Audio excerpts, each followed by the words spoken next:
Namakula ne Dr. Muza beeyongedde okuba nga munnange banyweza omukwano gwabwe ate Eddie Kenzo ne Honorable Mr. Nyamutooro beeraza amapenzi olunaku lw'eggulo. Mbwaniriza mwenna abali ku NCK TV mwebale kubanga muli naffe, mwebale kutambula naffe, gigenda gitya gitambula gitya. Lunaku lwa Sunday, ennaku z'omwezi 28 mwezi gwa kuna mwaka 2024. Yonna gy'oli yonna gy'osinzidde nkugamba kimu nti tula kalira nywera. Maybe kantwale n'omukisa guno kubanga nkukulisaayo oyo yenna genzeeko mu masinzizo ag'enjawulo. Weebale kubanga osinza Mukama Katonda ate weebale kubanga oli naffe okyatambula naffe. Tubaagala nnyo era tubagalira ddala, tubagamba nti mutuule mukkalire munywere amawulire tube nga tugabawa anti tugayina mu bungi nnyo. Yesu mukyala Rema Namakula bo beeyongedde munnange okuba nga banyweza omukwano gwe ne mwami we. Ajuzi wano mwakiraba wayajjaguza amazaalibwa ge aga 33 beeraga mapenzi nga webakoona omuziki webagubojja essanyu lyali wali nga webali ab'eŋŋanda n'emikwano nga bajjudde. Twalaba Mama Halima Namakula y'omu ku abo abantu abaaliwo nga bayimba obuyimba buli obwabwe n'abantu abaali abakuliriddemu nga webakoona omuziki. Awo nno Hamza nga wagaba ebirabo, omukwano gwabadde mungi nnyo era awo Rema we yakugambira nti munnange love is beautiful, nti love is beautiful. Kwegamba alina engeri gy'addamu akagambo ako n'owulira nga kituufu nga it is beautiful.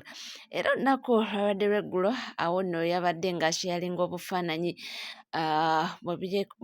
obufaananyi bwe beekuba awo ku birthday ye era ng'agamba nti munnange nti talina ngeri gy'asobola okuba ng'asiima Mukama Katonda okuba nti yawulira essaala ze n'amuleetera omuntu amutegeera, nti Mukama yawulira essaala ye n'amuwa famire eyo gye yasabanga bulijjo.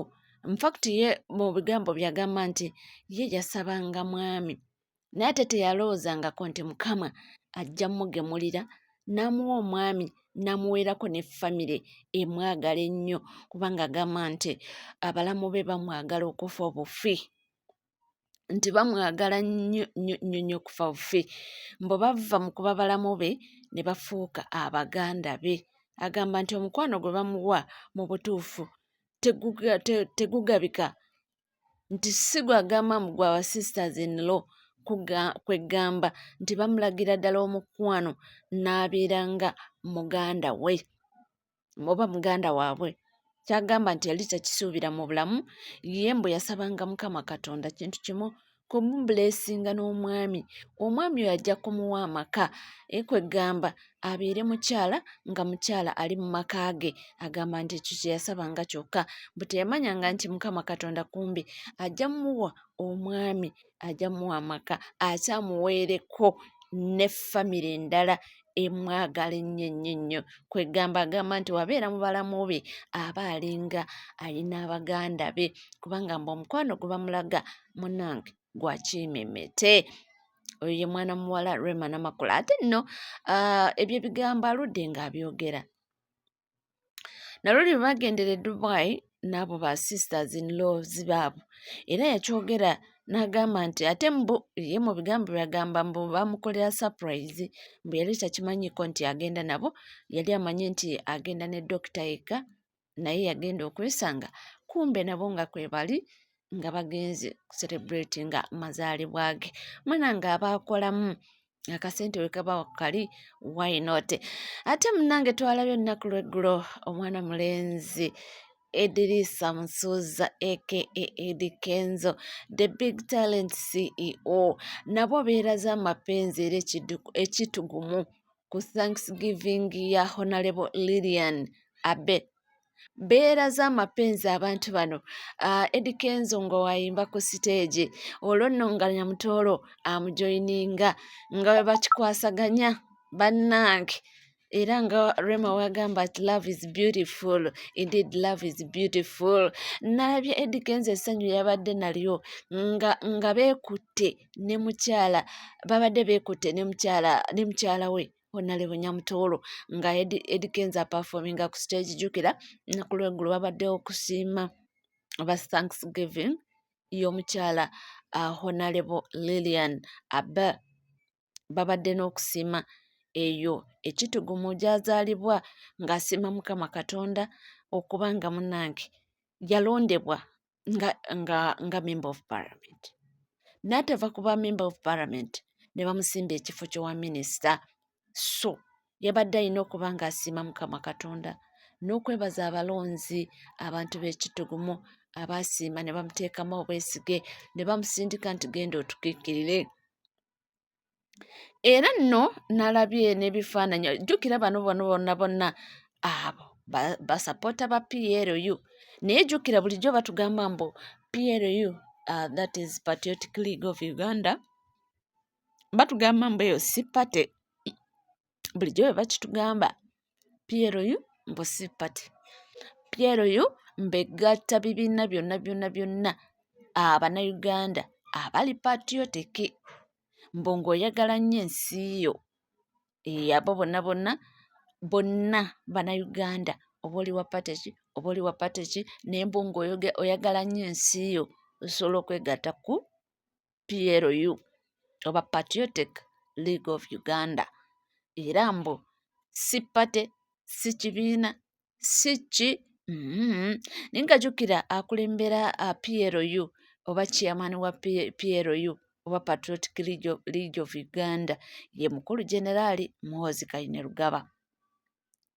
Era nga abaana bano katuyite n'abaana kubanga Honorable Nyamutoolo ye youth, female youth member of parliament, national youth member of parliament, baludde nga bamutambulira ku lusegere wamu ne Honorable oyo Lilian, wamu ne Honorable Minister Balamu Barugahara.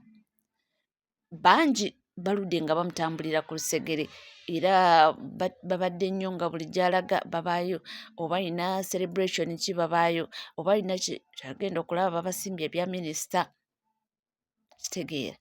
Naye bo bagamba mbu babuulira just njiri yaabo, okugamba nti babuulira njiri y'okwagaza abantu nsi yaabwe, mbu naye si kibiina. Naye ng'abantu abamu balina engeri gye batunuuliramu ekintu kino nti nedda, bano batusiba katambaala ku maaso. Ekibiina kino oba PLU eno mbu kyandibanga Muhoozi mwe yayitira okuba ng'atandika okuba ng'akuŋŋaanya amaanyi ge bw'alitandikira bw'anaaba afuuse pulezidenti w'eggwanga. Mbu kyeva olaba nga bavudde ne baba nga yeesalawundinga n'abantu ba ministers bano be twogerako wammanga, bangi nnyo abaabwibwa ebifo by'abaminisita, era mbu kigambibwa mbu gundi Muhoozi ye kennyini mbu ye yasaba taata we mwe muli ne Balamu Barugahara okuba ng'akola ki, abawa obwa minisita. Munnange ebyera nagawulirako awo mu nkuubo nga bagamba nti Frank Gashumba waliwo statement gye yakola nti bwe baali Lwakitula nga ne Balamu tebanamulangirira nti minisita, mbu yabagamba mbu meet nti mumiitinge minisita wani wa General Muhoozi. Awo we bakitegeerera nti kumbe Balamu bagenda kubanga bamuwa obwa minisita. So kyonna kyekiri ffe wetuli, ffe tusaba service delivery. Honorable waffe wabanga delivalinga tetulina buzibu nakyo, musigale naffe kubanga tukomawo naate teweerabira kubanga osubscribinga obanga tonaba ringinga that notification bell, sharinga, likinga, saako n'okubanga oleka komenti yo. Ebisigadde butereevu, amawulire wegali nnyo mu bungi, era nkugamba kimu nti gwe tuula kalira nywera mbenga ndukuwa. Sigala naffe tukomawo.